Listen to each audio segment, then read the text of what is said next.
fora, porque daqui a gente tem uma visualização melhor dessa estrutura, né, desses vinhedos, dessa vinícola, que esse conjunto é um projeto de vida, né, para o proprietário, que é o Saul Bianco.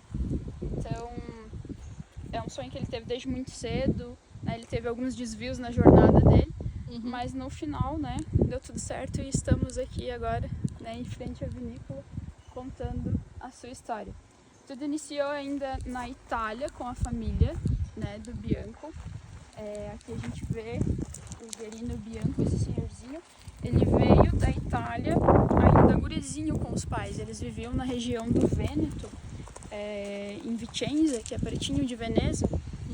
E vieram de lá no final do século XIX, né, com a corrente migratória. Sim. E se instalaram em Caxias do Sul, na época, onde havia também outras famílias, né, italianas.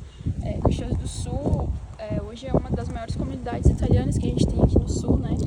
Então, eles chegaram, se instalaram ali e fizeram uma vida, né, naquela região. Eles trabalhavam com a tanuaria na época, que é a construção dessas pipas gigantes que a gente vê aqui na foto. Inclusive a gente tem uma exemplar ali, a gente tem mais ou menos a dimensão, né, o tamanho dessas pipas. Um exemplar daquela ali comporta mais ou menos uns 15 mil litros de vinho. Eles chegavam a construir pipas que comportavam 40 mil litros de vinho. Nossa! Então são, né, pipas realmente gigantes e era tudo feito artesanalmente, né? Trabalho manual, né, como a gente se diz. Então o Bianco cresceu, né, nesse meio desde muito pequeno. Aqui essa foto de 52 a gente já vê o avô do Bianco acompanhado com os filhos, Domenico, Giovanni e aqui sentadinho o Egídio. O Egídio é o pai do proprietário hoje, né, do Saul Bianco. Sim. Então ele conta que nessa época, aqui em 52, ele era pequenininho, deveria ter um ano e meio mais ou menos. E ele já estava, né, nesse universo, inserido nesse universo. A família dele também produzia vinho de forma artesanal para consumo próprio. Então o Bianco sempre participava, né, dessas atividades de colher a uva, de vinificar, né? Sim. Então ele desenvolveu um amor, né, por esse universo do vinho. E quando jovem ele queria, né, cursar agronomia já pensando em trabalhar com uvas, com vinificação. Então ele foi cursar agronomia em Porto Alegre. E durante esse tempo na faculdade ele prestou algumas seletivas e ele passou, né, numa seletiva para Souza Cruz. Então um pouquinho antes de ele se formar ele foi chamado, né, pela Souza Cruz para trabalhar com eles. Souza Cruz, né, é uma multinacional, né, eles trabalham com produção de fumo, de cigarros em geral. Então, na época era uma oportunidade, né, única para o Bianco. Então ele resolveu ir para Souza Cruz. Sim. Ele passou 32 anos trabalhando na Souza Cruz. Ele até brinca com a gente que a única assinatura que tem na carteira dele, né, é da Souza Cruz. E durante esse tempo, né, que ele ficou na Souza Cruz, ele conheceu também a esposa, Dona Alcinita.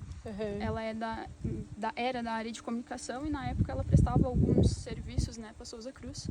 Então eles se conheceram, iniciaram um relacionamento, vieram a se casar.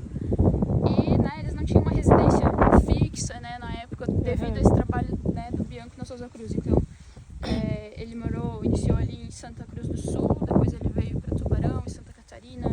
Ele foi para o Rio, né, para alguns outros lugares que ele viveu alguns anos. E alguns anos antes de ele se aposentar, ele veio para Floripa, onde ele também adquiriu casa, né? Ele tem residência lá hoje e ficou até a aposentadoria. Depois de aposentado, ele decidiu que ele retomaria, né, esse sonho de trabalhar com uvas. Então ele conversou com a Cita, ela também abraçou essa ideia, né? Se tornou um sonho dela também. E eles foram morar na Itália um tempo.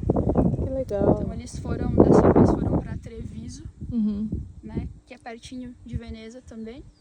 E eles ficaram lá mais ou menos 1 ano e meio, 2 anos por aí.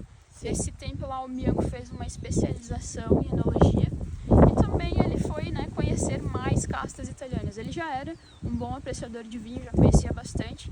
Então ele viu a oportunidade lá dele, né, se aprofundar um pouco mais, né, no conhecimento sobre essas castas. Então a intenção dele inicialmente não era trazer tendo algumas inspirações no decorrer desse tempo que ele passou lá, que, né, ajudaram ele a, de fato, trazer essas uvas para o Brasil. Então, uma das inspirações foi a Vila de Mazé, que é esse castelo que a gente vê aqui, que fica localizado lá em Treviso, que também é uma vinícola. Então, o Bianco e a Cita passavam muitas vezes ali na frente, durante o dia a dia deles, né? E eles ficavam admirando a arquitetura, os detalhes dos jardins, né? E eles se comunicavam, né? A gente tinha que construir a nossa vinícola nesse estilo, né? Então eles foram, né, já moldando a vinícola, né, como eles queriam, mais ou menos. Eu fiquei encantada com a arquitetura, é muito linda, né? Tudo aqui, né, é uma homenagem, né, à cultura italiana, né? Então, muita coisa desse tempo que eles viveram lá, né, eles trouxeram para cá também. Então ele parou para pensar, né, se minha vinícola vai ser no estilo italiano, nada mais justo que os meus vinhos também sejam no estilo italiano, né? Sim. Então ele foi tendo esse tipo de inspiração que acabou, né, ajudando ele a decidir a realmente trazer essas uvas para o Brasil. Então ele veio de lá na época com 26 variedades de uvas diferentes, entre tintas e brancas, né? Então ele já veio da Itália já procurando o terroir, né, para estar plantando essas uvas. Na época se falava bastante do potencial aqui da Serra Catarinense para o plantio de uvas vitis vinifera, né? Então ele veio aqui para a região conhecer, né, estudar solo, clima, relevo.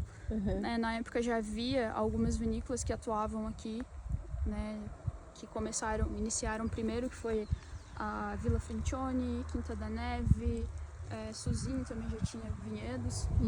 Então, né, ele veio para cá, viu que tinha um potencial realmente, e ele achou que aqui seria um ótimo lugar para ele estar iniciando, né, esses testes, né, do plantio de uvas italianas no Brasil, que até então não existia, né? Sim. Até tinha Vila Francione tinha uma pequena parcela de Sangiovese ali, mas era algo experimental, né? Então o Bianco chegou aqui realmente, né, botando a cara para bater e, né, para quebrar. Colocou para quebrar.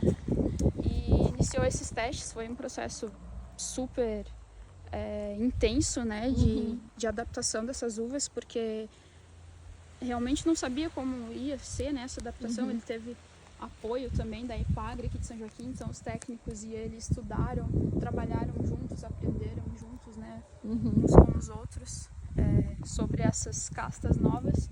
Em 2008, finalmente, ele define essas uvas que se adaptaram.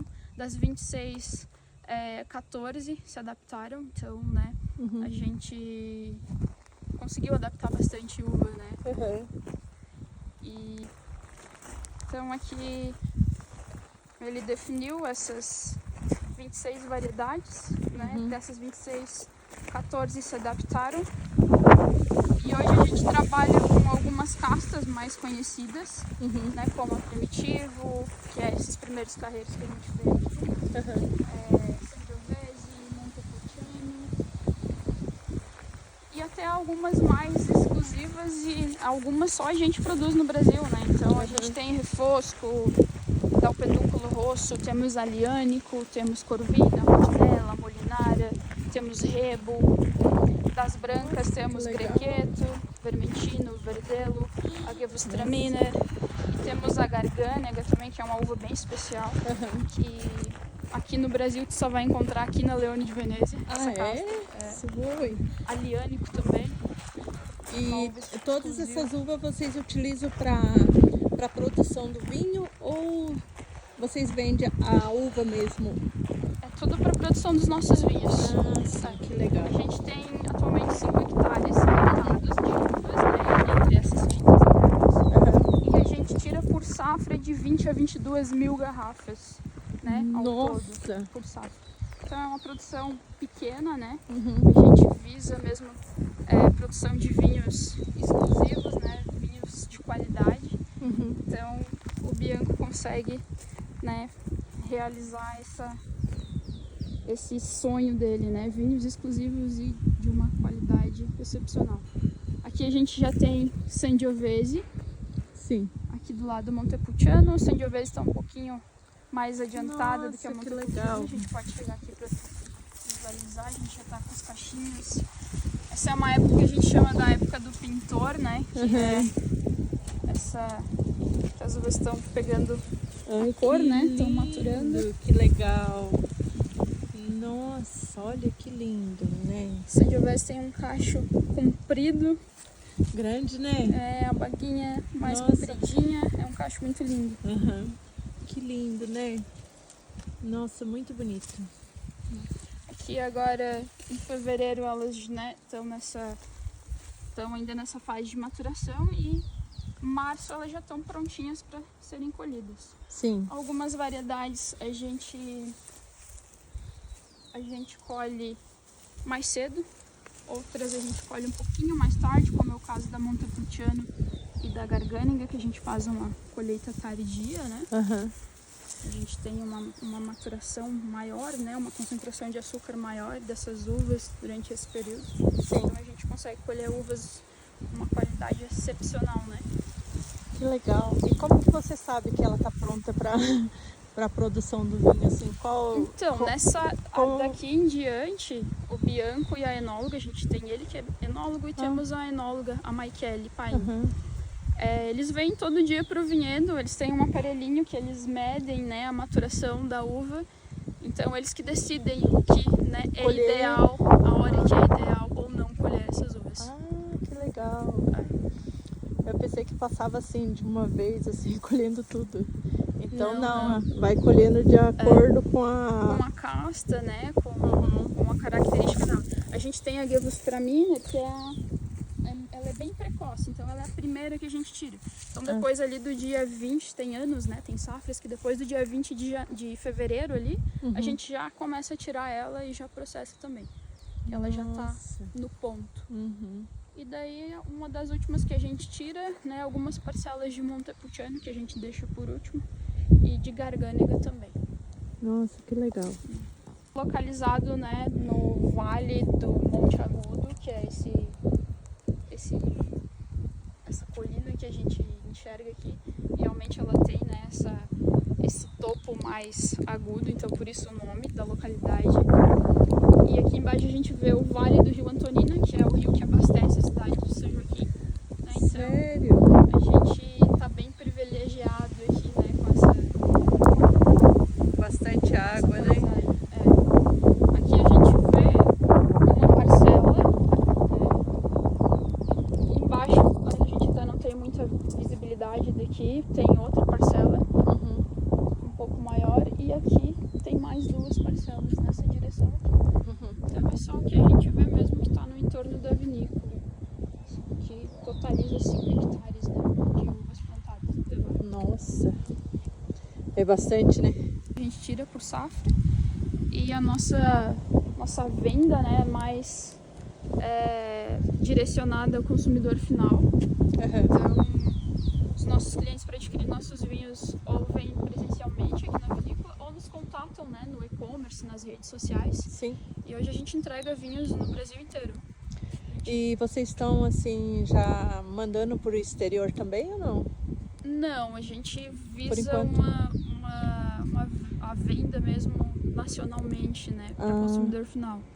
Porque sim. a gente tem um estoque pequeno, né? Então a gente não tem tantos parceiros, né, CNPJ, porque a gente não tem estoque, né, para estar suprindo grandes mercados. A gente até tem algumas adegas, alguns empórios, alguns restaurantes que são parceiros. A gente tem parceiros hoje, né, Floripa, Porto Alegre, São Paulo, Rio de